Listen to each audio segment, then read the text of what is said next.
따라해 보겠습니다. 축복의 비결은 순종입니다. 우리는 대부분 권위라는 말에 대해서 좀 거부감을 가지고 있습니다. 권위라는 말이 좀 부정적인 인식이 되는 이유가 무엇이냐면, 이제 어릴 적 생각을 해보니까 부모님이 근엄하고, 그래서 다른 사람들에게 어떻게 보면 보여질 때 좀 이렇게 무섭고 뭐 이런 것들을 권위로 생각하며 살아왔던 것 때문 아닐까라는 부정적 인식에 대해 생각하게 됩니다. 부모의 시대가 자녀들을 양육해 가는데 근엄하고 무섭고, 조금 편한 시각으로 하면 산 같고 기둥처럼 어떤 그런 비빌 언덕 같은 것도 있겠지만, 반면에 생각해 보면 여러 모양으로 부작용을 낳았던 시대의 흐름에 권위라는 말이 인식되었기 때문일 것입니다. 그래서 그 다음에 세대의 흐름은 이제는 뭐 친구 같은 부모, 소통하는 부모에 대해서 이렇게 생각하는 시대 흐름이 이제 우리 일상이 되었습니다. 예전에는 무거운 짐을 지고 가는 것이 부모의 세대였다면, 이제는 소통과 어떤 교제, 이런 아주 같은 방향에서 같은 어떤 보폭에 맞추어 살아가는 편안한 부모의 모습을 그리며 살고 있습니다.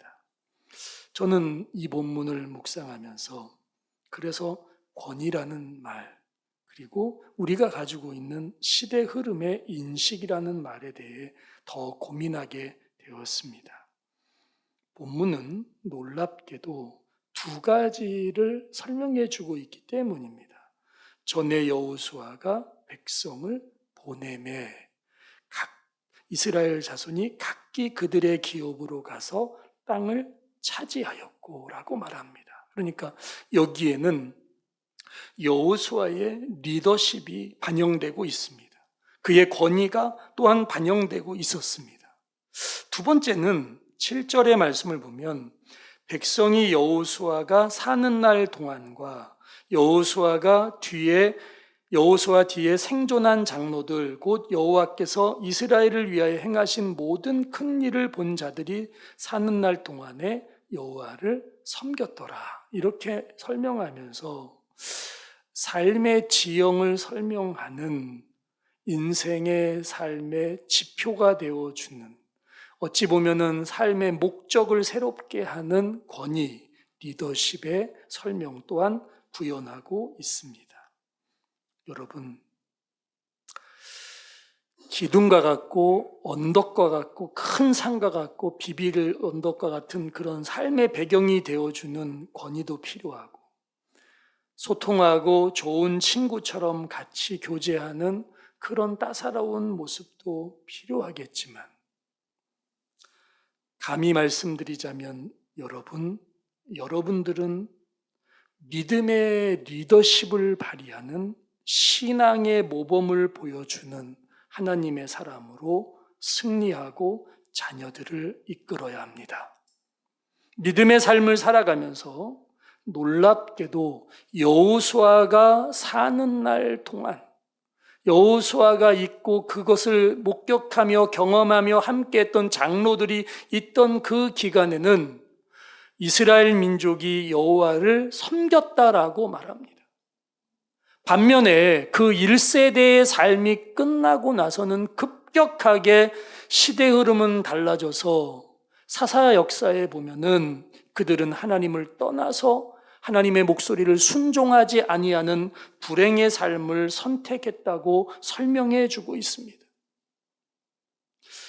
표제를 보면은 사사기 2장 11절 이후의 표제는 이스라엘이 여호와를 버렸다라고 말합니다. 그러니 어떻게 보면 인생을 살아가면서 우리가 무엇을 어떻게 만들어가고 삶의 지형을 이루어야 할까 생각해 보면, 무엇보다 믿음의 리더십을 보여주고 신앙의 역사를 축복으로 이끌어가는데 모범이 되는 삶의 지형을 먼저 걸어갈 줄 아는 신앙적 결단이 필요하다는 것입니다. 여러분이 하나님의 은혜를 기반으로 믿음의 역사를 감당하지 못하면 여러분의 내일, 그리고 여러분의 자녀들의 내일은 불행합니다. 내가 먼저 하나님 앞에 헌신되고 영적인 믿음의 삶을 지켜가는 신앙을 결단하지 못하면 우리의 희망이 될 수 있는 우리의 자녀들의 내일은 없을 것입니다. 어찌 보면 인생을 살아가면서 하나님 앞에 우리가 어떤 모습으로 살 것인가를 잊지 말아야 합니다. 좋은 어떤 삶의 지형을 만들어 주어서 자녀들이 보다 안정적인 삶의 기반을 구축하고 살아가는 것 매우 중요합니다. 그러나 그 자리에, 그 중심에 내가 섬기며 내가 사랑하고 내가 충성하며 순종했던 주님의 영광이 없다면 불행한 것입니다. 그러니까 자녀들을 정말 사랑한다? 권위를 갖고 든든한 기반이 되어주고 삶의 버팀목이 되어주고 인생의 언덕이 되어주며 뭐 이런 거 중요하고, 친구 같은 부모로 살고 소통하며 더 위안이 되고 위로가 되며 힘이 되어주겠다, 다 중요한데 그 자리에 내가 사랑했던 주님, 내가 섬겼던 주님을 믿음의 모범으로 남겨주지 못한다면 그건 불행한 것입니다. 인생의 삶의 그 어떤 것보다 자녀들을 이 땅에서 사랑하고 그들의 삶의 내일을 걱정하며 기도하고 있다면 여러분의 신앙의 모범을 꼭 자녀들에게 가르칠 수 있는 그런 신앙의 결단이 필요할 것입니다.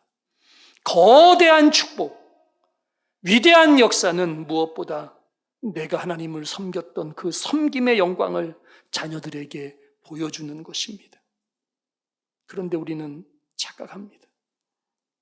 내 자녀들이 잘 됐으면 좋겠다. 내 자녀들이 좋아졌으면 좋겠다. 그런데 거기에 삶의 모범을 제시해 줄 수 있는 리더십의 영광이 없다는 것을 늘 우리는 잊지 말아야 합니다. 무엇보다 우리가 먼저 하나님의 은혜 속에 살아가고 그 영광 속에 축복의 영광을 누리며 하나님이 부신 은혜의 영광들을 내 삶의 기쁨과 감격으로 누리며 그 역사들을 바라보는 자녀들의 삶의 여정을 도와줄 수 있는 노력이 필요하다는 것입니다.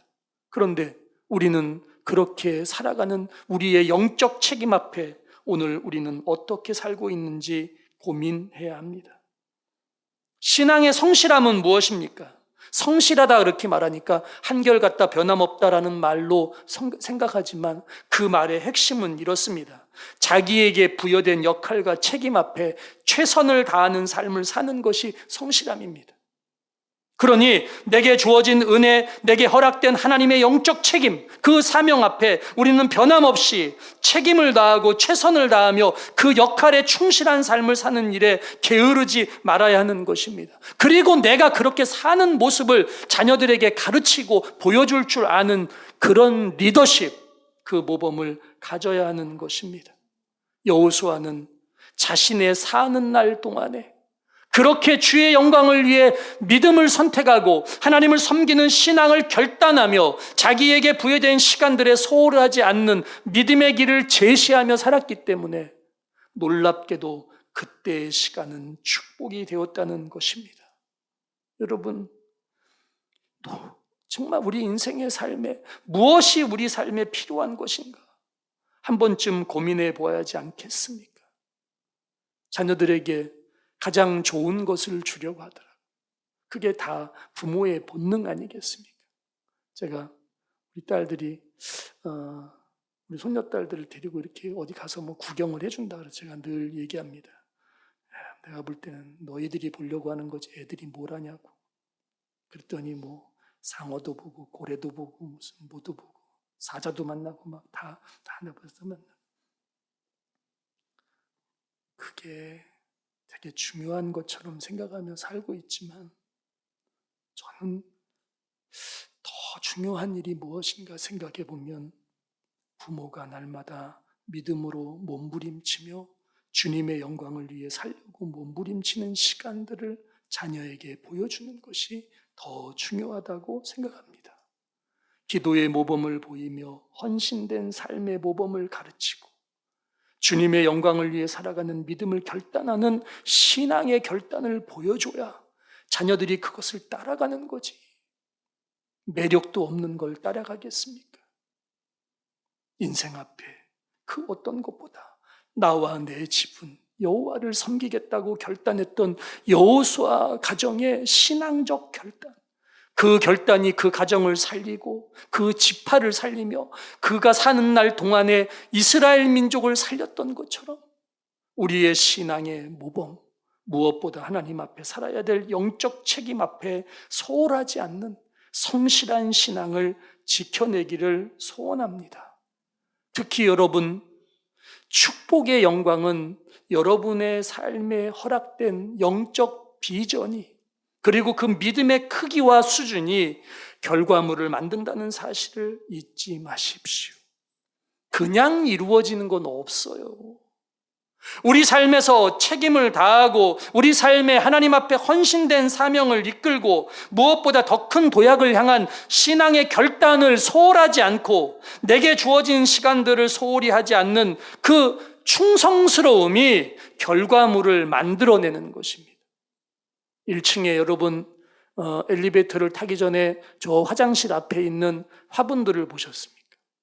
이제 새순이 다시 올라와서 파릇파릇해지는 그 모습을 보셨습니까? 겨우 내내 그것은 따뜻한 이 화장실 안에 따뜻한 데 있었습니다. 그리고 그냥 물을 주고 그대로 있었어요. 잠자는 것 같고 죽은 것 같았는데 놀랍게도 새봄이 되니까 전부 싹을 틔우고 지금은 자기가 자기의 존재감을 스스로 우리에게 발산해주고 있습니다. 그런데 그렇게 되기까지 그 식물이 누군가의 관심과 누군가의 노력이 선행되지 않았다면 그렇게 안 됐을 겁니다. 그냥 죽었겠죠. 마찬가지입니다. 우리 삶에서 허락하시는 하나님의 축복의 영광도 그 신앙의 삶의 노력과 결단과 도전과 열정을 통해 만들어지는 것입니다. 그러니 자녀들을 위해 무엇보다 기도하고 그들의 축복의 지형을 위해서 지금도 노력하고 있다면 여러분의 가슴 속에 세상 흐름에 마음을 내어주지 않고 더 철저하게 하나님을 의지하며 사랑하며 섬기는 믿음의 모범을 꼭 가르쳐 주시기를 바랍니다. 다른 것보다 인생의 버팀목이 되고 삶을 견고하게 만들어가는 영적 권위의 리더십을 보여주고 싶다면 기도하는 부모, 헌신하는 부모, 충성하는 부모의 역할로 여러분의 삶을 보여주시길 바랍니다. 그게 권위이며 그것이 리더십이며 그것이 하나님의 은혜이며 축복임을 잊지 마시길 바랍니다. 주님이 만들어 가실 것입니다. 신앙은 다른 게 없어요. 어떤 토양 아래 있느냐에, 토양 아래, 어떤 토양 아래. 신앙의 토양을 내가 어떻게 만들어가고 있느냐에 따라서 우리의 삶의 결과는 달라지는 것입니다. 은혜의 토양 아래 있으면 영적인 축복의 영광을 만들어갈 것이고 세속의 토양 아래 있으면 세속의 기능으로 더 많이 확대될 것입니다. 목사님, 우리 애들은요 뭘 도저히 말이야 교회 오는 게 교회 오기만 하면 자고 맨날 오는 거 싫어하고 막 이런, 그건 여러분이 엎드려 침 뱉고 있는 거예요. 여러분이 그 세속의 토양만 만들어줬기 때문에 그런 겁니다. 토양을 어떻게 만들 것인가? 혹시 아이들이 만약에 이렇게 교회에서 잘 못한다, 지금까지 자책하는 걸로 끝나지 말고 앞으로라면 이렇게 하시면 될 것 같아요. 어디 가자, 애들 데리고 오세요. 의지가 약한 아직은 좀 데리고 오세요. 먹을 것도 좀 많이 사주고 용돈도 많이 주고 그리고 데리고 오세요. 그리고 어디 가나 보니까 교회 와서 뒤에서 누워있어, 맛있는 거 먹고 있어, 엄마 잠깐 아빠 기도하고 있을게, 앞에 찬송하고 기도하고, 재미없어도 뒤에서 어차피 먹을 거 줬으니까 용돈 줬으니까 그냥 있을 거 아니에요. 그러면 그렇게 있다 보면은 시간이 지나면서 교회랑 가까워질 겁니다. 그럼 내 부모가 늘 보여주는 게 뭐예요? 내 부모라고 맨날 컴퓨터 게임이나 앉아있고 맨날 어디 나가서 먹고 노는 거밖에 모르고 이런 거를 보여주면은 우리도 살면서 어른이 되면 먹고 노는 거랑 컴퓨터 게임이나 하면 되겠구나 이렇게 생각하지만, 우리 부모가 날마다 기도하고 찬송하고 예배하고 주님을 위해 이러면요, 아이들은 내가 자라나면서 삶이 이렇게 커야 되겠구나, 그렇게 클 수밖에 없구나라는 걸 알게 되는 거예요. 내가 무엇에 집중하고 어떤 흐름에 내 마음의 시간들을 빼앗기고 있느냐에 따라서 내 자녀는 그렇게 될 겁니다. 다른 게 아니에요. 내 삶이 하나님의 은혜를 외면하면 내 자녀들도 하나님의 은혜를 외면할 것입니다. 더 급속도로 외면할 것입니다. 왜? 우리는 그래도 뭔가 좀 있었는데 그 있었는 것도 없는 아이들은 더 큰 문제를 만날 수 있는 것입니다. 그래서 놀랍게도 여호와를 버렸다라는 표현까지 등장하는 것입니다. 삶의 실패의 나락에 빠지고 인생 앞에 결국 불행의 삶을 이끌어갈 수밖에 없는, 삶의 지형이 불행이 되는 이유, 그건 다른 것이 아닙니다. 견고하게 세워주며 무엇보다 단단하게 만들어주는 부모의 역할, 리더십, 모범이 사라졌기 때문입니다. 그래서 놀랍게도 오늘 본문은 다른 것을 설명하고 있지 않습니다. 여호수아가 사는 날 동안, 여호수아 뒤에 생존한 장로들이 살아있을 동안, 그들이 있을 때는 모범이 있고 기능이, 활동이 움직이고 권위가 있고 리더십이 있으니까 그 일들로 여호와를 섬기는 일에 게으르지 않았는데, 그들이 죽고 난 다음에 그들은 급격하게 하나님의 은혜에서 멀어지며 놀랍게도 여호와를 버렸다라고 말하고 있는 것입니다. 믿음의 삶은 결국 환경 때문에 달라지는 것이라기보다는 우리가 어떤 마음을 품고 있느냐에 따라서 결정되는 것입니다. 주님 앞에 철저하게 살아가는, 주님 앞에 최선을 다하는 성실함으로 지켜가는 믿음의 삶을 소홀히 하지 마십시오. 저는 오늘 본문 이 6절의 말씀에 너무 놀랍게도 이스라엘 민족은 도대체 어떤 민족이었는가 설명할 때 이렇게 말합니다. 전에 여호수아가 백성을 보내매 이스라엘 자손이 각기 그들의 기업으로 가서 땅을 차지하였고라고 말합니다. 저는 이 본문을 묵상하면서 어떤 생각을 가졌냐면 이런 것입니다. 여호수아가 보냈더니 아멘하고 갔다는 거예요. 여호수아가 보내니까 그것을 확신으로 여기고 갔다는 겁니다. 여러분, 거대한 축복의 삶의 출발이 어디 있는 것인가? 확신이에요. 믿음의 확신을 갖는 것입니다. 안 될 것 같습니다. 제가 볼 때는 제 환경이, 상황이 그렇지 않아요. 이게 아니고 보내면 아멘하고 그것이 확신이 되고 그들의 삶의 축복이 될 것이라고 믿어 의심치 않고 보냈더니 그 땅을 가서 힘들어도 차지했다는 거예요. 정복해서 싸워서 이겼다는 것이. 저는 이 본문 묵상하면서 이런 생각을 했습니다. 어느 누구도 자신에게 주어진 삶, 부여된 책임 앞에 소홀하지 말아야 한다. 내게 주어진 시간을 소홀히 하지 않고 내게 허락된 시간들을 하나님 앞에 감격으로 여기며 감사로 여기며 살아가면 모든 과정을 축복으로 만들어 가시는 하나님께서 그 영광을 반드시 이루어 주신다는 사실입니다. 보냈더니 그 믿음으로 갔고 그 땅을 차지했다라고 말하는데, 어려워도 힘들어도 그 일을 감당했던 그들의 삶은 하나님의 축복의 영광을 누렸다는 것입니다. 여러분, 이스라엘 민족 중에 생각해 보셨습니까? 유다의 자손들은 어떻게 합니까? 그 척박했던, 그 거대했던 헤브론 땅을 차지하는데, 아니 생각해 보면 12지파가 가서 정탐하고 그 땅 때문에 안 가겠다고 분노하고 절망하며 애굽으로 돌아가겠다고 말했던 그 땅을 유다지파가 차지하려고 갈렙을 위시해서 그 땅을 차지할 때 도대체 뭐가 달라졌습니까? 상황이 나아진 게 있습니까? 딱 한 가지, 그들의 믿음이 달라졌던 것입니다. 그랬더니 그들의 삶은 그 땅을 차지했습니다. 분노하고 절망하며 원망하고 하나님을 향하여서 그렇게 놀랍게 불행이라고 선언했던 그들의 삶의 생각들은 사라지고 묵묵히 그 땅을 차지하는 일에 게으르지 않고 어떤 상황에도 변명의 여지가 없는 철저한 믿음의 헌신으로 축복의 영광을 만들어 갔다는 사실입니다. 여러분, 오늘 여러분에게는 이와 같은 믿음이 필요합니다. 그러면 여러분의 내일, 그리고 여러분의 자녀들의 내일은 반드시 축복의 영광이 될 것입니다. 은혜임을 깨닫고 걸어가는 오늘의 발걸음이, 축복임을 생각하며 나아가는 오늘의 도전이 우리를 승리하게 만들고 우리의 영광이 될 수 있는 것으로 끝나지 않고 내일의 자녀들의 삶에 또 축복의 지형을 만들어가는 위대한 역사의 시간이 될 것입니다. 그러니 여러분에게 주어진 시간 앞에 게으르지 마십시오. 여러분에게 허락된 시간 앞에 절망하지 마십시오. 다음이라는 건 없어요. 제가 요즘 생각하는 일은 이렇습니다.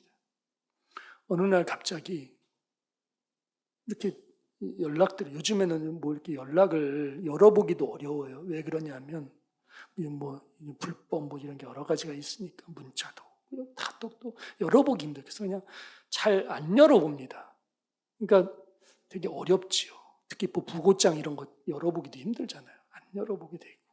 근데 다른 사람들, 그래서 이렇게 알려지고 할 때, 그러면 이제 이게 제대로 된 부고장이구나 이렇게 생각을 하게 되고 그러잖아요. 근데 주변에서 보면 그냥 너무 가까웠던 사람들이 한순간에 오늘 돌아가셨대. 그리고 건강하던 분이 돌아가셨어? 그렇구나. 그러면서 생각하는 거예요. 내게 주어진 오늘의 시간에 소중히 해야 되겠구나. 내 삶의 시간들을 어떻게 살아갈 것인가. 하나님은 항상 오늘 지금의 시간에 내 삶의 헌신을 기다리고 계시는데 나는 내일로 밀어놓고 있다가 그 시간이 내게 안 오면 어떨까. 저는 그래서 이 본문을 묵상하면서 이 7절의 답변에서 백성이 여호수아가 사는 날 동안과 여호수아 뒤에 생존한 장로들 곧 여호와께서 이스라엘을 위하여 행하신 모든 큰 일을 본 자들이 사는 날 동안에 여호와를 섬겼더라라고 말하는 이 사는 날 동안에 대해서 깊이 생각하게 됐습니다. 누군가의 영향력이 필요한 시점에 그 영향력의 출발이 우리가 되어야 한다. 누군가의 모범이 필요한 지점에 그 모범은 내가 되어야 한다. 여호수아가 사는 날 동안에, 그 장로들이 사는 날 동안에 이스라엘 민족은 하나님을 맞이한 은혜에서 멀어지지 않았고 주님 앞에 믿음의 섬김을 이루었고 무엇보다 가나안의 불신앙의 문화에 동화되지 않았는데, 그런데 그들의 생을 마감한 이후에 그들은 바알을 섬기고 악을 행하며 여호와를 버리고 그렇게 믿음에서 멀어졌다라고 설명하고 있지 않습니까? 단순히 이 세대는 하나님을 알지 못하고 믿음에서 멀어진 불행이었다 이렇게 말하겠습니까? 1세대가 믿음의 모범을 더 확실하게 보여주고 더 잘 가르치며 무엇보다 하나님의 영광을 위해 살아야 될 삶의 지형을 만드는 일에 나태하지 않았더라면 좋은 결과물을 만들어낼 수 있지 않았을까라는 아쉬움이 남는 것입니다. 그러니 여러분의 자녀들의 삶을 위해서 정말 자녀들을 사랑하고 있다면, 축복의 역사를 사모하고 있다면 하나님 앞에 영적 책임을 다하는 믿음의 리더십과 모범을 여러분이 먼저 보여주시길 바랍니다. 내 삶을 축복으로 세우시고 내 자녀들을 형통하게 만들어주실 하나님 앞에 먼저 헌신하고 먼저 충성함으로 그 이후의 삶에 내 자녀들에게 우리의 믿음의 모범도 헌신도 하나님 앞에 기억될 수 있는 그 축복의 약속이 되었으면 좋겠습니다. 그 주인공이 꼭 여러분이 되시기를 소망합니다. 기도합니다. 거룩하신 아버지 하나님, 우리가 있는 자리가 축복의 자리가 되게 하옵소서. 우리가 관여된 모든 과정이 승리와 영광을 이루는 삶의 현실이 아름다워지는 결실이 되게 하옵소서. 우리가 있는 자리라면 하나님도 계시고 우리가 관여된 일이라면 하나님도 역사하시며 우리가 기도하는 자리가 축복이 되고 우리가 선언하는 믿음의 선언이 영광이 될 수 있도록 도와주옵소서. 믿음으로 뱉어내면 응답이 되게 하시고 축복으로 선언하면 그 자리를 하나님의 영광으로 결실로 채워주옵소서. 우리를 통해 일하시는 하나님, 그 은혜를 우리가 사는 날 동안에 누리며 살게 하옵소서. 은혜 베풀어 주시길 소원하옵고 거룩하신 예수님의 이름으로 기도드립니다. 아멘.